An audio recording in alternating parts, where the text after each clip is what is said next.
Bonsoir.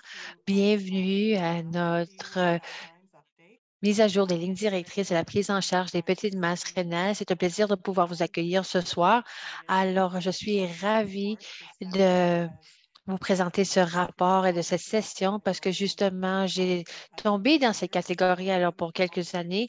Alors, je suis toujours anxieuse d'apprendre davantage sur des nouvelles découvertes et de options qui existent en matière de PMR. Et qu'est-ce qui les attend pour les personnes qui sont à diagnostiquer avec un PMR, avec une petite masse rénale, alors, et qui ils savent pas à quoi s'attendre. Alors, j'ai le docteur Patrick mais Richard, c'est un ami et, un militant du cancer du rein du Canada. Alors, il a participé avec Cancer du Canada, pardon, le Cancer du rein Canada pour plusieurs années présentement. Et une de ses premiers projets de recherche a été menée avec notre organisation. Alors, c'est un plaisir de pouvoir l'accueillir ce soir et de partager avec vous les lignes directrices. Alors, j'apprends quelque chose de nouveau à chaque fois qu'on tient ces webinaires. Je ne peux pas croire les différentes publications que vous avez écrites, docteur Richard. Vous êtes un expert en matière de petites masses rénales. Alors, je sais qu'il y a d'autres experts qui ont écrit ces articles de revue. Alors, c'est vraiment un plaisir de pouvoir vous accueillir ce soir. C'est un plaisir de vous avoir ici. Si ça ne vous dérange pas trop, à la fin, avoir une période de questions-réponses. Alors, à nos auditeurs, on a partagé les liens vers les lignes directrices ou le guide pratique de l'AEC. Alors, merci beaucoup. Alors, bonsoir à tous et toutes. Bonsoir. Merci beaucoup pour l'invitation. C'est un plaisir de pouvoir être présent ce soir. Alors, je crois que le- le cancer du rein Canada a toujours soutenu mon travail et, et tout le travail qu'on fait. Et je suis ravie de pouvoir vous partager mon expérience et de vous partager la mise à jour des guides pratiques de l'AUC. Alors, je vais juste faire un partage d'écran. Alors, juste en tant que présentation, je suis un urologue. Alors, j'étais formée le docteur familial de l'Université de Toronto et c'est ceci qui m'a amené à avoir intérêt dans le cancer du rein. Alors, ça, c'est mon expertise. Alors, je suis située à Sherbrooke, dans la province de Québec, juste à 90 minutes de Montréal. Alors, il fait très beau ici, surtout dans cette époque de l'année. Alors, ce soir, je suis ravie de pouvoir vous présenter la dernière mise à jour du guide de pratique de l'AEC en matière de prise en charge des petites masses rénales. Alors, ça a été fait grâce à la participation de plusieurs experts et cela a été fait avec deux militantes, alors Christine et d'autres membres de CRC. Alors, un des patients militante avait pu offrir sa perspective concernant les recommandations. Alors, pour débuter, qu'est-ce qu'on a besoin de débuter? Alors, au définir au moins qu'est-ce qu'une petite masse rénale, un PMR. Alors, c'est généralement défini comme des masses rénales suspectes qui sont moins de 4 cm. Alors, ils peuvent se présenter à différentes tailles et formes, mais pour la plupart, c'est une tumeur, mais la plupart de ces tumeurs ou de lésions sont bénignes.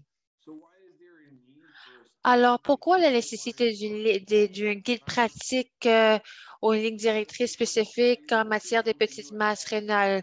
La plupart des études, le Canada et les États-Unis, au cours des dernières 2 décennies, on voit justement une hausse importante dans les incidences des lésions rénaux et cela est lié au fait qu'on est en train de faire davantage plus d'imagerie abdominale et aussi de cette manière, on est en train d'identifier des lésions rénales. Puis on voit dire qu'il y a une corrélation directe entre les lésions.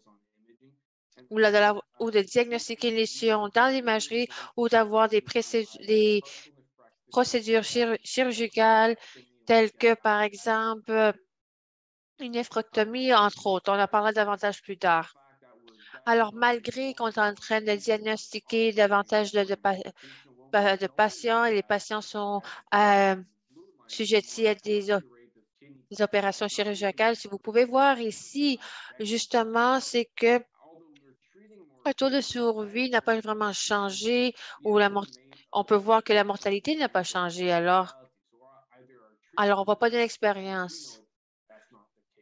Alors, on sait qu'on est en train de diagnostiquer et traiter la plupart des lésions qui ne sont pas susceptibles à être mal- malignes pour la plupart de ces patients au court terme. Alors, pourquoi cette situation existe? Alors, la plupart des masses rénales qui sont diagnostiquées sont petites, alors sont moins de 4 cm, tel que mentionné plus tôt. Pas toutes ces missions sont cancéreuses, alors la plupart de ces PMR vont être bénignes, alors il y a pas, ça ne présente pas des risques pour les patients. Et même si ils sont malins, ils laissent présager un excellent pronostic, euh, ils ne vont pas mener à un décès. Alors, la plupart de ces lésions, alors juste pour un petit rappel, on parle de les petites masses rénales. La plupart, ça va être de basse grade avec un faible potentiel métastatique. On parle de 1-2 sur 5 ans. Et, et la plupart de ces lésions ils sont grandis à peu près de 1,1 à 1, pardon, 0,3 cm par an. Alors, ça, c'est le taux de croissance.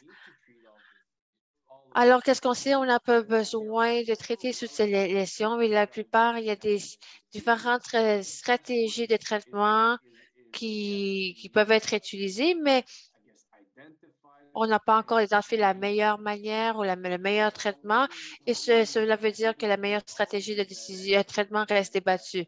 Alors, en tant que médecin, lorsqu'il y a plusieurs choix de traitement, je crois que le traitement devrait être personnalisé en utilisant une approche de prise de décision partagée après un conseil approprié et en tenant compte des caractéristiques de la tumeur, des facteurs liés au patient, ainsi que ses préférences et ses valeurs.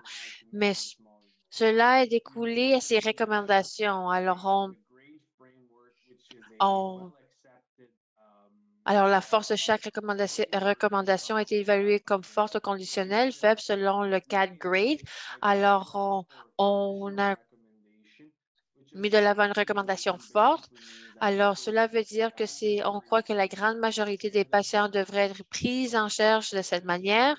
Une recommandation conditionnelle, on croit que la plupart des patients doivent être pris en charge de cette manière, mais pas nécessairement tous et toutes. Lorsque les preuves étaient insuffisantes pour une recommandation ou formuler une bonne recommandation, le groupe d'experts a rapporté des informations supplémentaires en tant que principe clinique ou opinion d'experts. Alors, on a ventilé le guide de pratique en 3 différentes sections. Alors, ce document est disponible. Vous avez simplement besoin de cliquer sur les liens que nous avons partagés dans la boîte à clavardage. Vous avez accès aux documents en français et en anglais. Alors, on commence avec l'évaluation diagnostique. On commence avec la imagerie. C'est une bonne manière de pouvoir déterminer la taille de la lésion, mais ce n'est pas assez pour pouvoir déterminer les caractéristiques spécifiques de la lésion. Alors, lorsqu'on est en train, on utilise les- l'échographie est une bonne manière. C'est pas suffisant pour pouvoir voir vraiment une belle aperçu une belle aperçu de la lésion. Alors, c'est important de pouvoir un aperçu pour qu'on puisse identifier la lésion davantage. Et c'est pour ça que je dis à mes patients que vraiment, le TDM, c'est vraiment, par exemple, une télévision 4K qui vous offre une belle image. Alors, les patients présents d'un PMR découvrent fortement lors d'une imagerie de routine doivent être examinés au moyen d'un scanner de RM abdominal multiphasique, entre autres. Alors, si on continue, on parle aussi pour les patients chez que l'on suspecte une malignité, une radiographie pulmonaire est suggérée pour évaluer la présence de métastases. Ça, c'est très rare.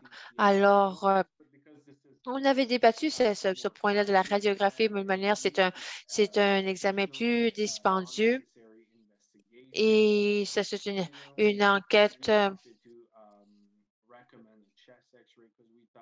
qui était peut-être plus facile pour les patients et aussi moins dispendieux si les patients étaient assujettis à une radiographie pulmonaire.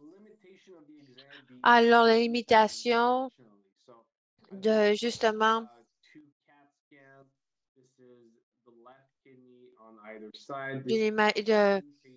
un TDM. Alors, vous voyez ici, vous pouvez voir sur l'image, on a voir une lésion qui a d'à peu près 300 cm et l'autre est une lésion de 3 cm qu'on peut voir ici. Alors, c'est très difficile de voir ici dans l'imagerie si une lésion est bénigne ou maligne. Alors, ça, c'est le genre de patient qu'on voit dans les cliniques. Alors, c'est très difficile de voir simplement par une image si une lésion est bénigne ou maligne. Alors, la seule manière de l'identifier si si un PMR est bénin ou maligne, c'est de faire une biopsie de masse rénale. Alors, lorsqu'on fait en utilisant l'échographie, alors qu'est-ce qu'on va faire? Si on va injecter une aiguille dans votre dos pour pouvoir faire cette biopsie pour pouvoir maximiser la diagnostiquer ou maximiser la biopsie de masse rénale. Alors, le guide pratique établit que les patients présentant un PMR doivent se voir proposer une biopsie de la masse rénale lorsque le résultat de la biopsie peut modifier leur prise en charge. Alors, avant de procéder à une biopsie de la masse rénale, il est important d'informer les patients de ses avantages et ses inconvénients. Alors, c'est pour ça, si vous croyez dans les biopsies, il y a beaucoup de, de rôles, il y a un rôle important que la biopsie de masse rénale peut jouer, mais ça vient avec ses avantages et ses inconvénients. Alors, cela veut dire que 10 ne seront pas diagnostiqués et cela veut dire on ne va pas savoir qu'est-ce que cette lésion représente dans 10 des cas. Alors, il y a aussi la possibilité des faux négatifs. Alors, cela, on a identifié une lésion qui est bénigne, mais si on enlève la lésion, ce serait une tumeur maligne à cause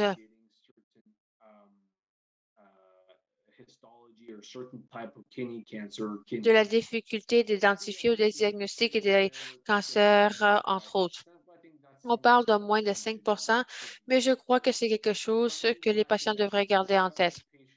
Et le dernier point que les patients devraient savoir, c'est il y a, même s'il y a des faibles risques de complications, il y en a quand même. Alors, alors cela veut dire qu'on peut justement propager le tumeur à l'extérieur du rein, mais ce taux représente un en 1000 ou un en 10 000. Là, c'est assez trivial, mais c'est quelque chose qui devrait toujours être discuté avec les patients. Juste que vous soyez au courant, voici de l'élision d'un patient. Alors, les deux patients ont été assujettis à une biopsie. Alors, c'est très difficile de voir si ces lésions sont malignes ou non. Alors, il y a différentes études. Alors, on a regardé justement la, la biopsie des masses rénales. Alors, on voit justement que les patients les études ont démontré qu'on est capable réduire le nombre de patients qui sont assujettis des interventions chirurgicales non nécessaires. Alors, si ça vous intéresse, il y a toutes les guides pratiques sur le rôle de biopsie en matière de masse rénale. Alors, qu'est-ce qu'on voit à travers ces guides pratiques? Pas tous les patients devraient être assujettis à une biopsie, mais au moins les médecins devraient en discuter avec les patients.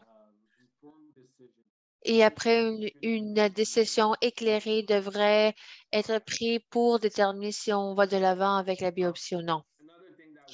Alors, quelque chose que nous avons souligné qui est oublié, il y a un rôle justement pour l'évaluation génétique lorsqu'on est en train de diagnostiquer le PMR et différentes caractéristiques que les médecins devraient prendre en considération. Alors, les patients présentant des caractéristiques suspectes de CCR héréditaire devraient se revoir proposer une consultation génétique. Alors, de cette manière, on peut regarder différentes options.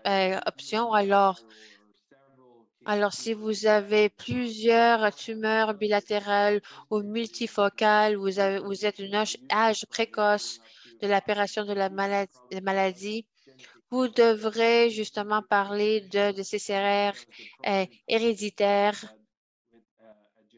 en matière d'une consultation génétique parce que cela serait à votre avantage. Alors, parlons donc de la partie plus intéressante de la guide pratique. Alors, on veut parler justement de la prise en charge des PMR. Alors, comment devrons-nous gérer ou prendre en charge ces PMR? Alors, il y a différentes stratégies. Alors, le plus important, c'est une intervention chirurgicale. Alors, ça, on va avoir une néphrectomie radicale ou partielle. Alors, lorsqu'on parle d'une néphrectomie partielle, on enlève seulement une partie du rein et on enlève seulement la partie malade du rein. On laisse l'autre partie du rein en place. Et le radical ou une néphrectomie radicale veut dire d'enlever tout le rein. Alors, il y a des avantages et des avantages à chaque intervention. Alors, il y a aussi l'ablation thermique. Alors, on utilise une anesthésie avec une aiguille. Alors, ça, c'est des stratégies qui peuvent être utilisées au Canada. Alors, les plus typiques au Canada, c'est la zéro-ablation pour tuer le- le tumeur ou l'ablation par radiofréquence on insère un cathère et on radie le tumeur pour tuer le tumeur. Et le dernier point, c'est la surveillance active, telle que mentionnée par Sélection, sont bénignes ou, ou un bariste de Charles métastatique. Alors, qu'est-ce qu'on peut faire avec la surveillance active? C'est le retardement de traitement jusqu'à une preuve de progression. On parlera des inconvénients de chacune de ces interventions plus tard. Alors, comment choisir en tant que patient avec son médecin? C'est pas toujours une décision facile. C'est une décision qui doit être prise avec le patient. Alors, il y a la prise en charge du cancer et se défaire du cancer. Alors, ça, c'est un des aspects les plus importants de la prise en charge du cancer du rein. Alors, il y a toute la partie de la morbidité, les complications. Et par la suite, c'est la préservation de la fonction rénale parce que justement, la perte du rein mène à une insuffisance rénale qui peut mener à des hospitalisations, des, et des risques accrus et d'autres événements. Alors, tel que mentionné, je crois que même s'il y a différentes stratégies qui sont bien acceptées, il n'y en a aucune qui a été démontrée d'être plus efficace que l'autre. Alors, le guide ou le panel du guide de pratique voulait mettre en lumière que le choix du traitement doit être personnalisé en utilisant une approche de prise de décision partagée. Alors, il faut prendre en considération les préférences des patients, l'âge, les comorbidités, ses antécédents médicaux, entre autres. Alors, est-ce que c'est une masse ou une masse qui est plus petite, plus large, ou la complexité de la tumeur rénale? Alors, des fois, par exemple, on est capable de l'enlever comme une boule de crème glacée. Et aussi, il faut prendre en considération quel type d'accès ils ont aux soins de santé. Est-ce que leur médecin ou neurologue vont pouvoir effectuer une néphrectomie ou radicalo-partiale, entre autres. Alors, ça, c'est toutes les différentes discussions qui doivent être prises en considération parce que, par exemple, si un patient a besoin de se déplacer des centaines de kilomètres, cela peut avoir une incidence sur le genre de traitement auquel il va être assujetti. Alors, c'est une prise de décision assez complexe pour le médecin et le patient. Alors, on a justement des ressources qui sont disponibles en anglais et en français pour la prise de décision. Alors, voici cette ressource en matière de prise de décision, comme vous pouvez voir ici. Alors, ça, c'est quelque chose qui a été euh, conçu par Luc Lavallée avec l'équipe à Ottawa. Alors, c'est disponible. Je l'utilise à mon clinique en anglais, et en français, et je crois que c'est quelque chose que de plus en plus, néphrologues vont utiliser à l'avenir. Et je crois que Cancer du Rein Canada est déjà en train de faire un bon travail de promouvoir cet outil pour aider à prendre la décision qui va s'arrimer davantage avec les valeurs et les préférences de nos patients. Alors, est-ce que toutes les différents PMA doivent être traités? Non. Alors, il y a des patients, surtout les patients plus âgés, des patients qui présentent des comorbidités importantes, qui ne devraient pas être traités. Ça, c'était une recommandation forte. Alors, la stratégie privilégiée et l'observation. Pourquoi cette décision? Alors, vous pouvez voir ici, ce graphique a été publié dans une publication récemment que justement, quand ils ont regardé la probabilité d'un patient de mourir du cancer du rein ou d'autres maladies. Alors, comme vous pouvez voir, à titre d'exemple, il y a certaines comorbidités et de masse. Et qu'est-ce qu'on a vu dans les études? Le risque d'un décès. Alors, on peut voir juste la suite à une nephrectomie radicale, partielle, ablation thermique, une surveillance acquise, mais le risque de décès pour d'autres causes, un arrêt cardiaque, un ACV, on parle d'un 17 Alors, cela veut dire que cet homme de 80 ans est plus susceptible de mourir de d'autres causes et non de son cancer du rein. Alors, on n'est pas en train de augmenter sa qualité de vie. Alors, une des premières choses que le guide pratique indique, alors si les patients présentent des comorbidités importantes, une expérience de vie limitée, l'observation est recommandée comme stratégie privilégiée pour ces patients. Alors, la prochaine chose que nous avons fait, on a utilisé de catégoriser les traitements selon la taille des tumeurs. Alors,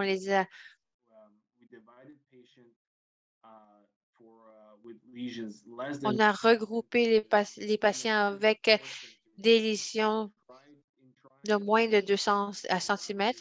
On a essayé de rendre le guide pratique plus facile à comprendre. Alors, ce n'est pas une manière parfaite de caractériser ces petites masses rénales et peut-être c'est une simplification, mais on croyait que c'était la meilleure manière de caractériser les PMR.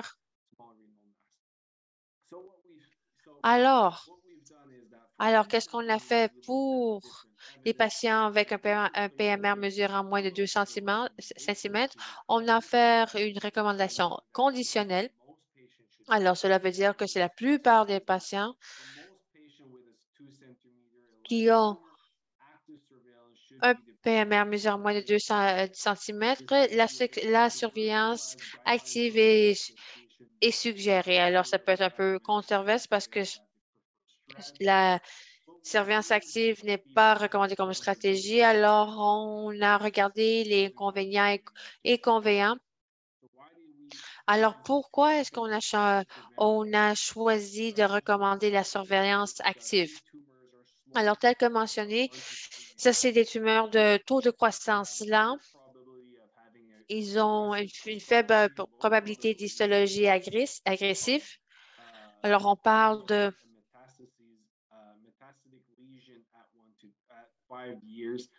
qui pourrait développer une lésion métastasique en dessous de 5 ans. Alors, il y a différentes études qui ont démontré qu'au moins dans le court au mi-terme, la survie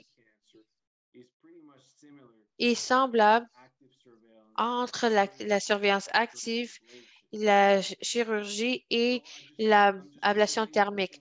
Alors, je vous êtes en train de présenter très rapidement deux études.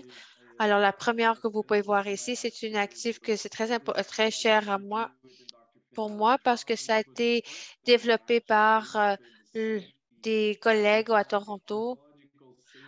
Alors, on parle justement de la sécurité oncologique. Alors, c'était un essai multicentrique canadien. Cela démontre qu'il y avait un, un bas taux de métastase de 1,1 en 2 ans, mais lorsqu'on regarde ces patients, la plupart de ces patients étaient déjà métastatiques lors du diagnostic. Et qu'est-ce qu'on a aussi remarqué?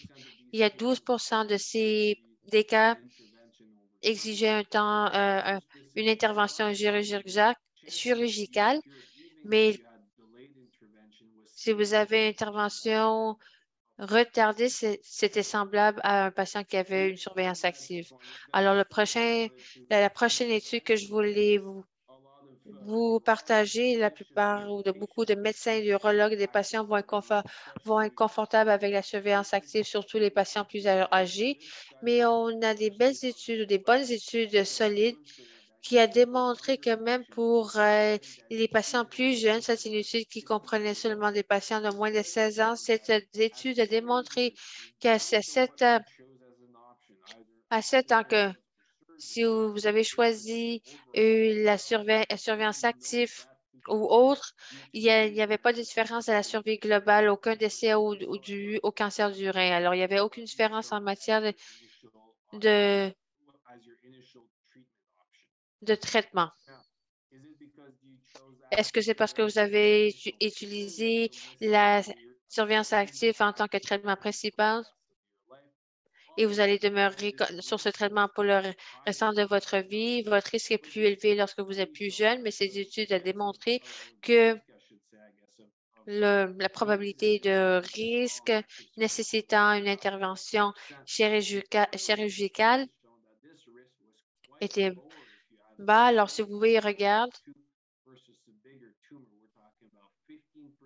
Alors, on parle ici qu'il y avait 15 pour les lésions de moins de 2 cm et 33 pour les lésions de 2 à 4 cm en matière de taux d'abandon de la surveillance active. Alors, si vous êtes en train de suivre un traitement de surveillance active ou vous considérez à commencer un traitement de surveillance active, qu'est-ce que vous avez besoin de vous rappeler? Ça, c'est assez sécuritaire, mais il y a un pourcentage ou une probabilité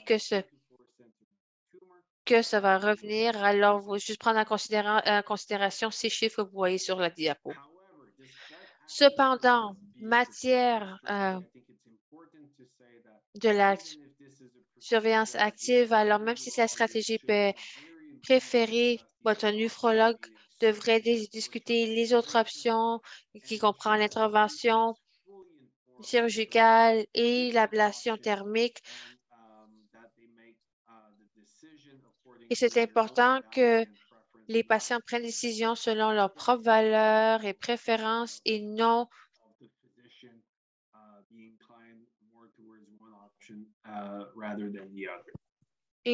sous la pression de leur médecin.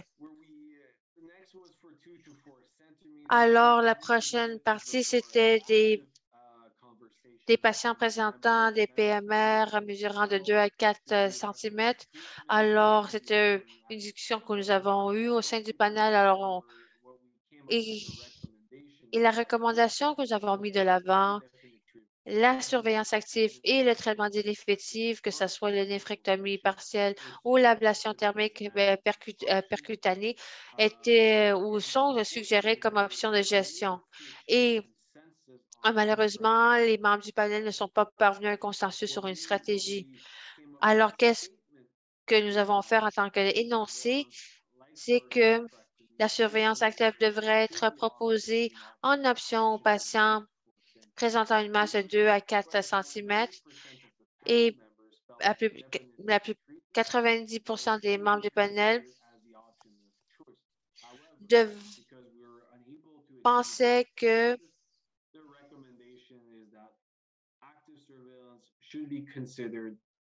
ou estimaient que le traitement définitif devait être considéré comme l'option de choix. Alors, ça, c'est le consensus à la fin. Et que ça, il ne devrait pas avoir un qui était favorisé. Alors, si vous utilisez la surveillance active, il y a 30 chance que une intervention va être nécessaire. Alors, qu'est-ce qu'on a fait, c'est que différentes raisons pour un traitement devraient être offert à un patient sous surveillance active. Alors, ça, c'est une manière, par exemple, s'ils choisissent ou ils décident de changer l'opinion, on devrait offrir la néphrectomie partielle. Et lorsque les bénéfices du traitement ne l'emportent plus sur les risques concurrents, alors par exemple, un patient plus âgé est en train de, de tomber encore plus malade, alors lorsque le bénéfice du traitement peut-être n'est pas aussi solide ou pas aussi assez élevé si on le compare à une intervention. Alors, la dernière raison que les patients sous surveillance active doivent être suivis et le risque oncologique augmente. Alors, ça, c'est que la tumeur est à la hausse. Alors, le seuil accepté pour un traitement recommandé, c'est lorsque la tumeur mesure plus de 4 cm. Alors, qu'est-ce qu'on peut utiliser comme mesure? C'est justement le taux de croissance consécutif qui va au-delà de 0,5 cm par an. Et un autre qui est très rare, c'est justement une progression vers des métastases. Et à ce moment-là, on va offrir un traitement systémique et non une intervention chirurgicale. Alors,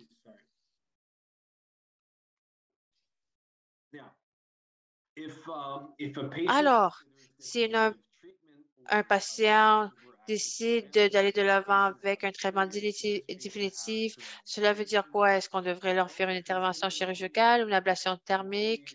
Alors, qu'est-ce que nous avons recommandé? Les deux options devraient être proposées comme des options équivalentes. Ils devraient être discutés avec le patient. Alors, voici qu'est-ce que la littérature propose. Alors, justement, avec l'ablation thyroïdique, avec les radios fréquences, on gèle ou on brûle la tumeur. Alors, la seule chose ici, On voit justement que les patients atteints d'un PMR doivent être informés de la plus grande incertitude entourant les données sur l'efficacité et les inconvénients du traitement pour ablation céramique par rapport à la chirurgie. Alors, il y a la littérature qui existe.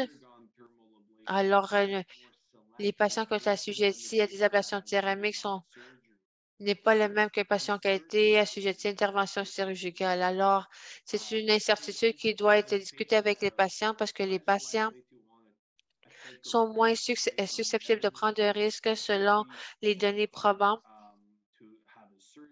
et vont être moins propices à être assujettis à une intervention chirurgicale. Alors, les patients devraient être informés que même si l'ablation thermique et la chirurgie sont proposées comme des options équivalentes, il y a plus de preuves probantes qui appuient l'ablation thermique,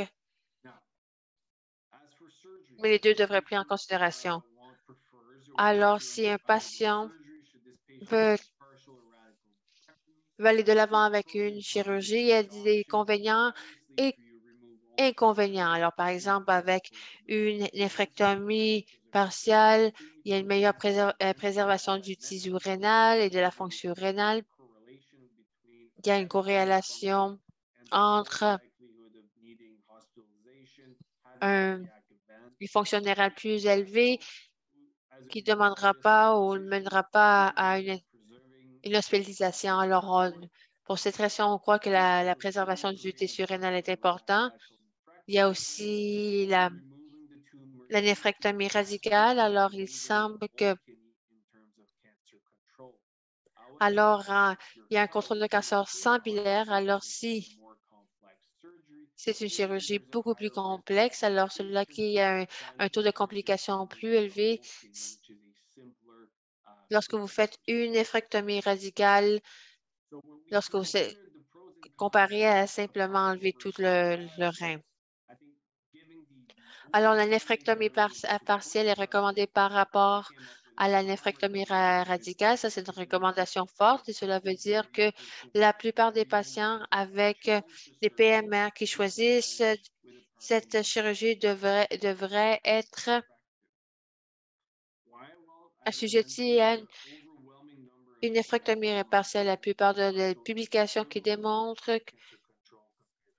que le contrôle de cancer est similaire. Et qu'est-ce qui est important, c'est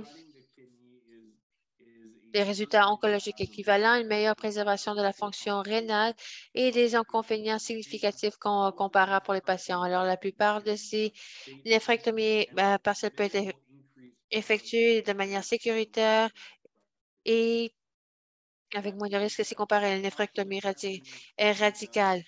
Alors, cela veut dire, est-ce que tous les patients devraient être assujettis à la néphrectomie partielle ou radicale? Alors, partielle pour tous? Non.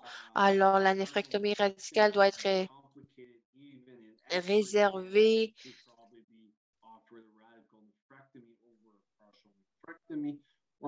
aux patients chez qui les alternatives ne peuvent être réalisées même dans les centres expérimentés. Les patients qui ne veulent pas accepter les risques à court terme de la néphrectomie partielle, ablation thermique, pardon. Alors, je crois que les patients devraient être offerts la néphrectomie radicale. Ça devrait être une minorité des patients parce que la plupart des patients qui sont assujettis à une intervention chirurgicale devraient être assujettis à une néphrectomie partielle. Alors, je crois que vous devez considérer une néphrectomie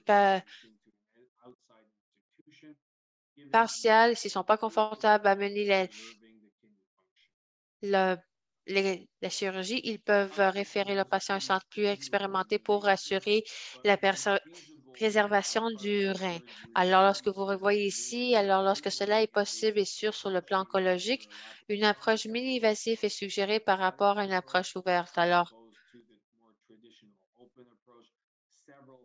Alors, la plupart des études ont démontré qu'il y a un taux de morbidité plus bas dans les cellules les chirurgies moins évasives, alors que vous pouvez voir ici une cicatrice assez petite. Si on le compare à une néphrectomie ouverte, alors la cicatrice est plus petite, la récupération plus rapide, il y a, il y a moins de risque de segments de complications et une récupération plus rapide. Alors, donc, il y a une incidence moins importante sur la qualité de vie. Donc, les chirurgies moins invasives ne sont pas toujours possibles. Alors, le comité pensait que c'était mieux d'avoir une néphrectomie partielle en utilisant une approche mini-invasive si le patient est prêt à accepter la morbidité liée à ce genre d'intervention. Alors, maintenant qu'on a parlé de différentes recommandations, alors,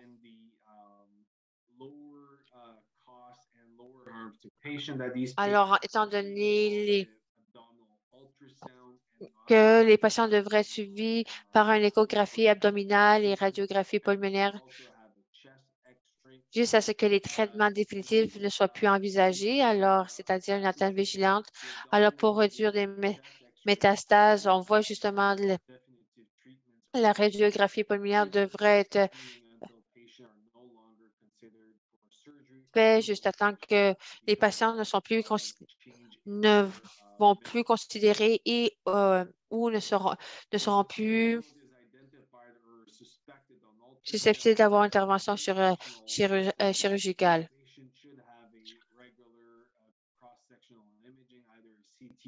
Alors, si une croissance tumorale est suspectée à l'échographie ou si la masse ne peut être identifiée de manière fiable par une échographie, une imagerie abdominale en coupe, un CT ou un IRM est nécessaire. En tant que guide pratique, on vous offre des recommandations, on va offrir des lignes directrices en oncologue concernant la fréquence des imageries. Alors, malheureusement, le panel n'était pas capable d'arriver à un consensus, mais qu'est-ce qu'on croyait qui était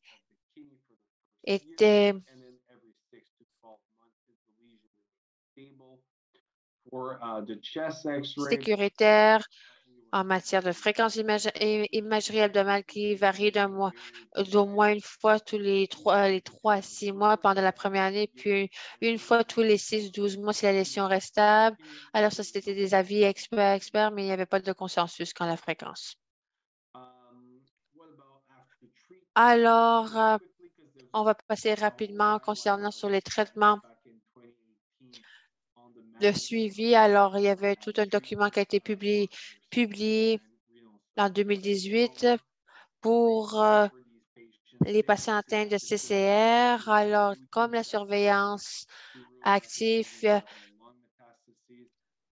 il devrait être suivi par imagerie thoracique et abdominale de routine afin d'exclure toute récidive ou progression vers des métastases. Alors, les patients dont le DFG estimé inférieur à 45 mm. Alors, on parle de par minute suite à une chirurgie. Ils devraient être orientés vers un nephrologue ou leur médecin généraliste pour s'assurer qu'on est en train d'optimiser leur fonction rénale et limiter les enjeux, limiter à des enjeux. Il y a la fonction rénale.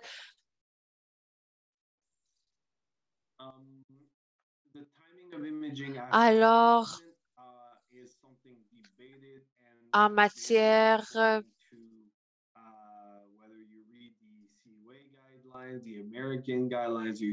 des suivis imagerie, ça dépend des lignes directrices de chaque pays. Alors, qu'est-ce qu'on a fait? On a essayé de personnaliser l'imagerie à les risques d'avoir une récidive. Alors, les récidives suite à une néphrectomie partielle sont assez bas, surtout suite à ce genre de chirurgie. Alors, on a recommandé que suite à 5 ans, il devrait se faire proposer une imagerie de 2 ou 5 ans. Si le patient avait une ablation thermique suite à un an de traitement, il devrait avoir des mesurés plus fréquents pour s'assurer qu'il n'a pas une ablation complète du tumeur ou une récidive précoce.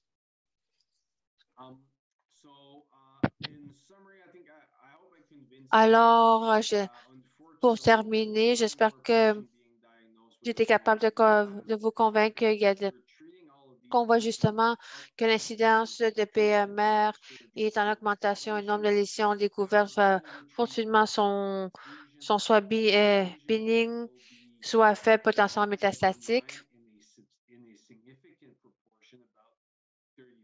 On parle dans le 30 des cas.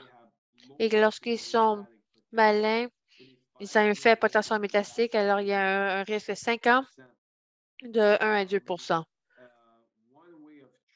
Une manière de faire un triage ou de réduire le risque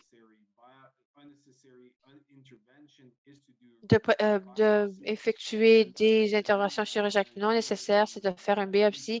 Et ce guide de pratique recommande qu'une biopsie devrait d'être présentée au patient avant de regarder les différents traitements.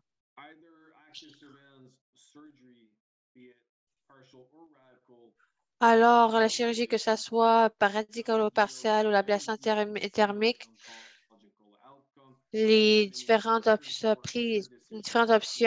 donnent les résultats oncologiques similaires. Alors, la prise de décision partagée est essentielle. Et nous croyons, en tant qu'un expert en matière du guide pratique, la plupart des urologues devraient utiliser cet arbre de prise de décision pour guider vos patients.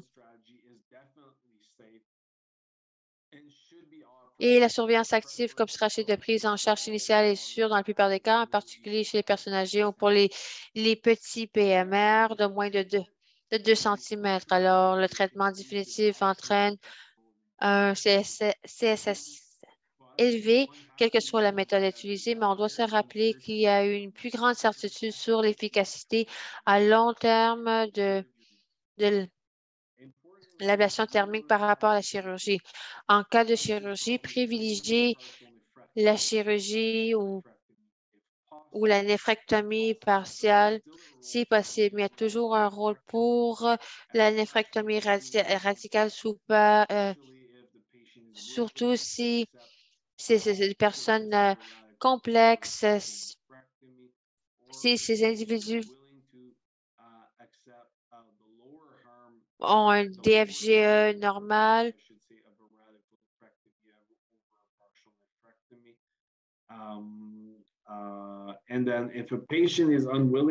Et si un patient ou votre néphrologue n'est pas confortable de effectuer ces chirurgies, il devrait référer le patient à un expert et non opter directement pour une nephrectomie radicale parce que c'est la procédure plus facile pour le médecin à effectuer. Alors, avant de terminer, pour passer à la période de questions et réponses, nous avons préparé un algorithme de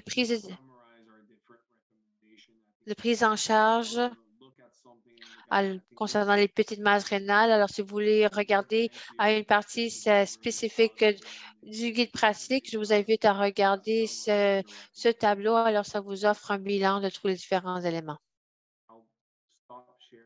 Alors, maintenant, je vais arrêter le partage et je vais voir s'il y a des questions. Alors, en premier lieu, Patrick, merci beaucoup pour cette présentation et merci d'avoir partagé cela dans un langage clair. Alors, j'invite à nos auditeurs de poser vos questions et on va essayer de les répondre pour vous. Si on n'est pas capable de répondre à vos questions ce soir, vous pouvez l'envoyer par courriel à info@kidneycancercanada.ca et on va essayer d'obtenir une réponse du docteur Richard pour vous offrir une réponse. Alors, Mona, est-ce que vous souhaitez prendre la parole? Et on va juste garder un œil sur la boîte de clavardage. Je vois qu'une question a été posée. My glasses on. Well, the first one is from Dan. Alors, j'ai une question de Dan. Est-ce que votre groupe ou la AUSA va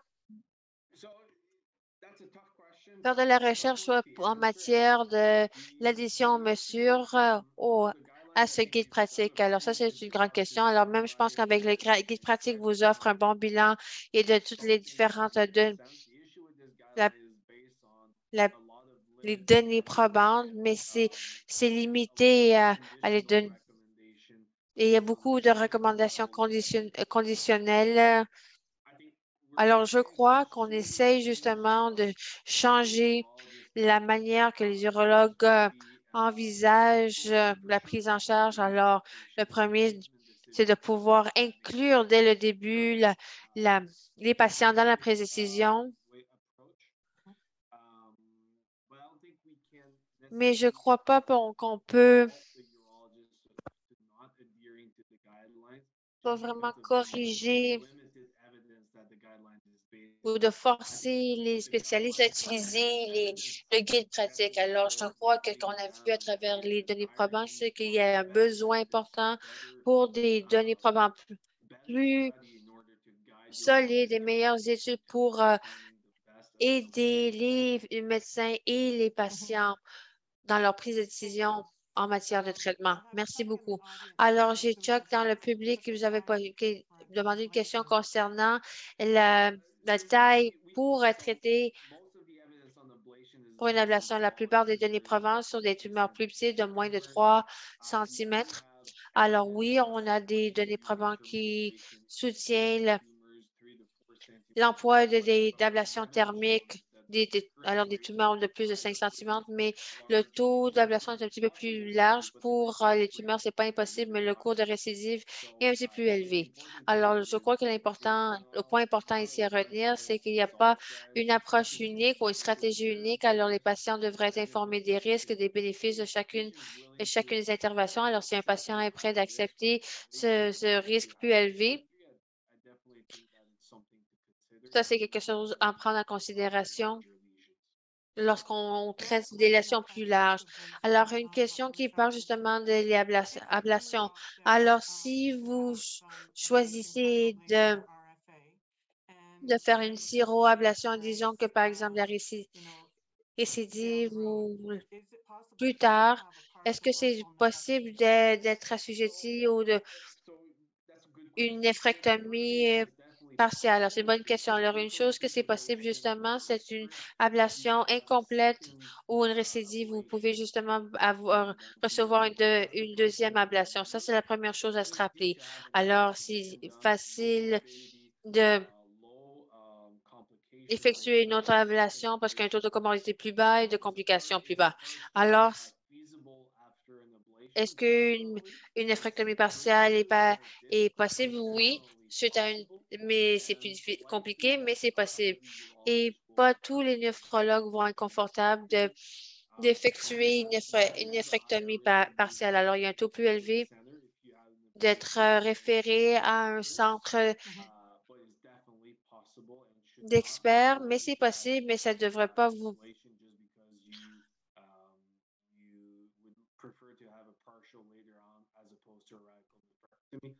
dissuader dans votre prise de décision pour recevoir un traitement d'ablation. J'ai d'autres questions, mais maintenant, je vais me tourner vers nos auditeurs.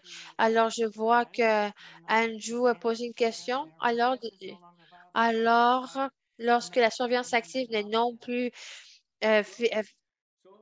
possible, comment décider sur la prochaine option? C'est une bonne question. Alors, c'est une prise de décision à deux personnes. Alors, je crois que lorsque la surveillance active n'est plus une option, vous avez besoin d'avoir une discussion approfondie avec votre médecin parce que pas tous les tumeurs peuvent être assujettis à une ablation thermique ou à une nephrectomie partielle, mais je crois que vous avez besoin d'avoir une discussion en profondeur concernant les différentes options de traitement qui existent. Et même si vous recevez un traitement de surveillance active, les mêmes options sont toujours disponibles. Par exemple, l'ablation thermique. Ou... Alors, lorsque vous avez reçu votre diagnostic de PMR ou de CCR, alors c'est toujours une option qui demeure dans les quatre. J'aimerais juste informer nos auditeurs et je suis certaine que vous serez d'accord avec moi. Par exemple, la syroablation et l'ablation thermique dépend où la tumeur est localisée. Alors, par exemple, dans mon cas, je ne pouvais pas prendre ça en considération en tant que traitement, mais c'est pas pour tout le monde, mais c'est un traitement qui est fantastique si vous pouvez être un candidat. Alors, pour rebondir sur ce point-là, par exemple, une néphrectomie euh, partielle, alors il y a des radiologues qui, justement, sont en train d'entamer ou effectuer ces genres de traitements. Alors, ce n'est pas parce que vous êtes un radiologue et pas confortable de faire une ablation thermique que quelqu'un d'autre qui ne va pas se sentir confortable à faire cela. Alors, c'est toujours quelque chose que vous avez besoin de discuter avec votre médecin. Une réponse rapide. Est-ce que c'est quelque chose qui est disponible dans toutes les centres de santé ou c'est un centre spécialisé? Non, c'est un centre plus spécialisé, mais comme tout, plus de radiologues sont en train de participer dans ce genre de traitement. Alors, on reconnaît que c'est une bonne option pour les patients qui est en train d'être et c'est disponible dans plusieurs centres. Alors, merci. Si vous pouvez vous répéter, alors si un traité préféré n'est pas disponible pour vous, ou si votre urologue se trouve ou votre urologue ne se sent pas confortable, vous devrez justement aller chercher une deuxième opinion dans un autre centre. Alors, merci beaucoup d'avoir souligné ce fait-là parce que la plupart de nos patients ne sont pas certains et je crois que c'est leur droit. Je crois, je suis d'accord. Alors, vous êtes en train avant d'acheter une voiture, vous allez visiter un concessionnaire ou plusieurs concessionnaires avant de prendre une décision parce que cette décision, justement, c'est beaucoup plus important d'acheter une voiture. Alors, c'est correct de prendre le temps. Il n'y a pas une approche unique. Alors, le plus de médecins, de spécialistes que vous visitez, ils vont comprendre, ils vont, et vous allez comprendre davantage la masse et, et le diagnostic. Alors, c'est important pour vous pour prendre une décision éclairée. Je crois qu'on a peur en tant que patient qu'on va justement offenser notre médecin. Alors, comment s'assurer que ce guide pratique est respecté par nos médecins?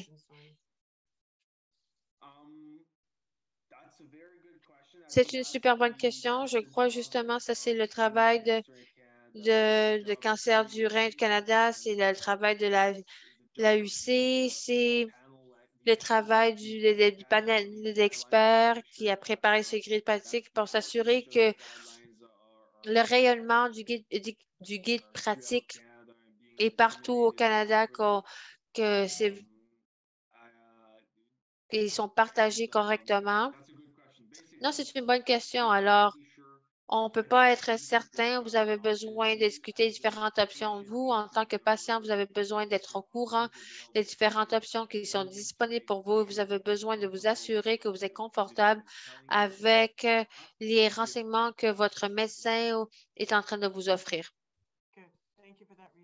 Merci beaucoup pour ce point. Mona, est-ce qu'il y a une autre question qui pourrait être répondue? Parce que c'est toutes des questions importantes, mais la plupart, c'est des commentaires.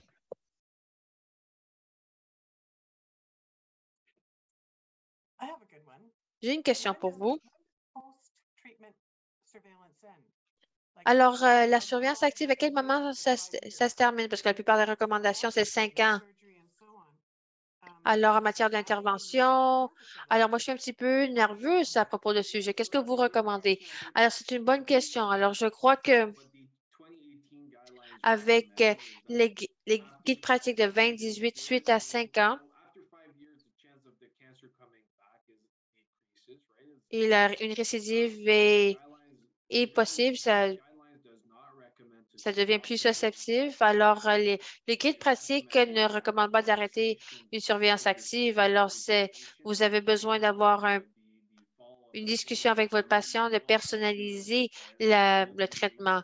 Alors, peut-être vous n'avez pas besoin de faire une imagerie abdominale tous les jours, peut-être toutes les années, pardon, mais aux 2 ans. Alors, vous devrez faire un suivi du patient. C'est une bonne question, mais on n'a pas de données probantes qui nous indiquent, par exemple, d'arrêter suite à 10 ans. Ça, c'est une discussion que vous avez besoin d'avoir avec votre patient en tant qu'urologue. Peut-être vous êtes confortable de référer le patient à son médecin de famille pour un suivi, mais je crois que vous pouvez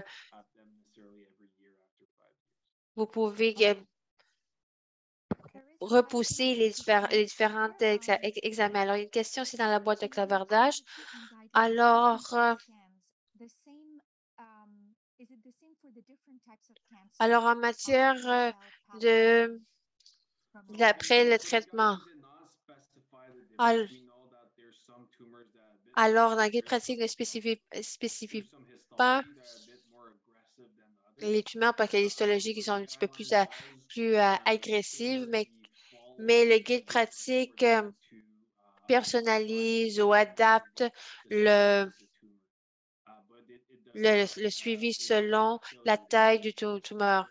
Mais ce n'est pas basé sur l'histologie. Je crois que justement, la récidive est plus susceptible, mais pas de manière que l'horaire devrait être altéré à cause de l'histologie. Alors, je sais qu'on arrive à la fin de la session. Alors, il y a beaucoup de préoccupations qui sont partagées dans ces discussions avec un café, qu'on voit justement que la surveillance ou la routine de surveillance est en train de l'altérer. Alors, lorsque vous voyez, par exemple, vous avez justement une échographie, si on le compare justement à une TDM, entre autres. Alors, est-ce que vous pourrez nous parler sur ces tendances? Alors, faire justement échographie va être plus efficace ou va offrir plus d'informations un TDM va offrir plus d'informations comparé à une échographie.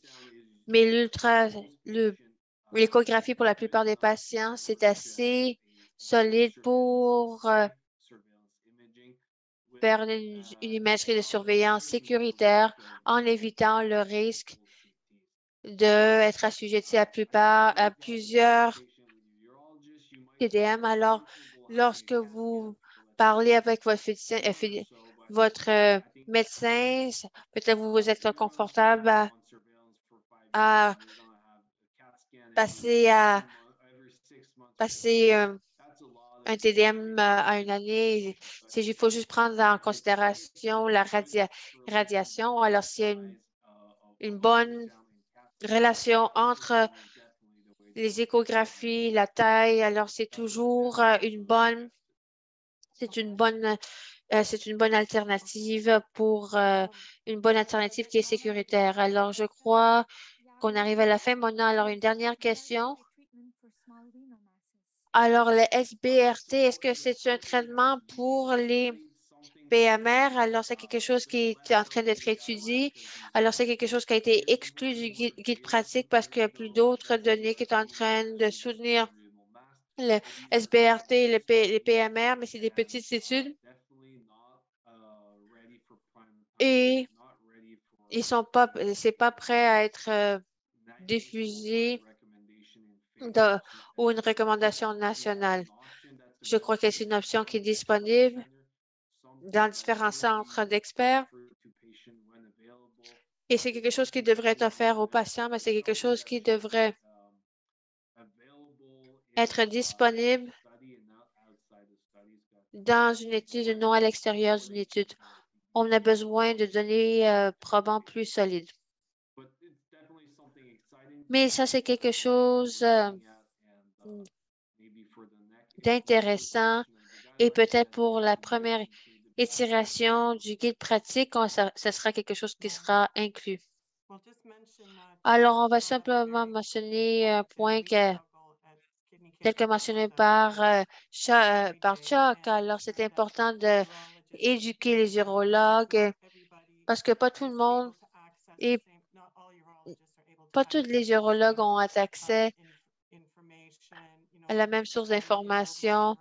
Alors, par exemple, les urologues qui sont dans des régions éloignées ruraux, c'est peut-être qu'ils vont voir un cas de cancer du rein dans une période de temps. Alors, c'est difficile de diffuser cette information à tout le monde, mais on doit s'assurer que cette information sera au médecin de famille, entre autres. Alors, on va toujours demander au médecin comment on peut améliorer le processus. Je suis d'accord avec vous. Je pense que ça, c'est le rôle du cancer du rein Canada, mais aussi c'est quoi le rôle des patients de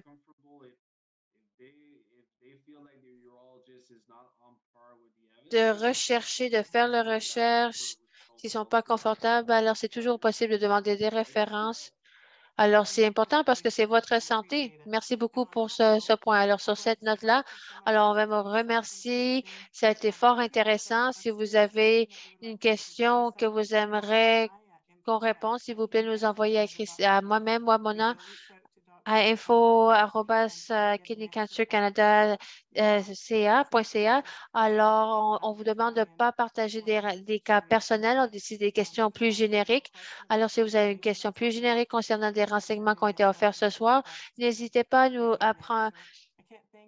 à nous envoyer vos questions, commentaires. Alors, un gros merci, Dr. Richard. Merci beaucoup pour cette présentation et on a hâte à publier cette information sur son site web. Merci beaucoup pour l'invitation et merci pour ce que vous êtes en train de faire pour nos patients.